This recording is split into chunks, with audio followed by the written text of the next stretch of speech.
ஆண்டவராகிய இயேசு கிறிஸ்துவின் நாமத்தினாலே உங்களை வாழ்த்துகிறேன். சங்கீதம் 32 அதிகாரம் 8 வசனத்தில், நான் உனக்கு போதித்து நீ நடக்க வேண்டிய வழியை உனக்கு காட்டுவேன், என் கண்ணை உன்மேல வைத்து ஆலோசனை சொல்லுவேன் அப்படின்னு சொல்றார்.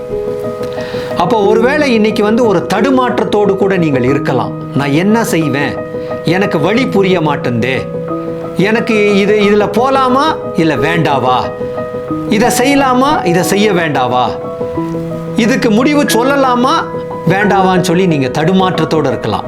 ஆனால் கர்த்தர் உங்களுக்கு என்ன சொல்கிறார்னா, இந்த காலையில் என் கண்ணை உன் மேலே வைத்து உனக்கு ஆலோசனை சொல்லுவேன்.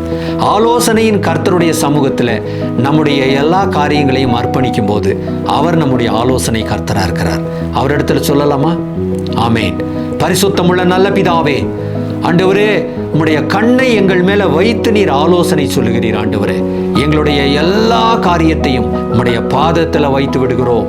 எங்களுக்கு ஆலோசனை தாங்க, எங்களை நடத்துங்க சுவாமி, எங்களை பலப்படுத்துங்க. இயேசுவின் நாமத்தில் பிதாவே, ஆமேன்.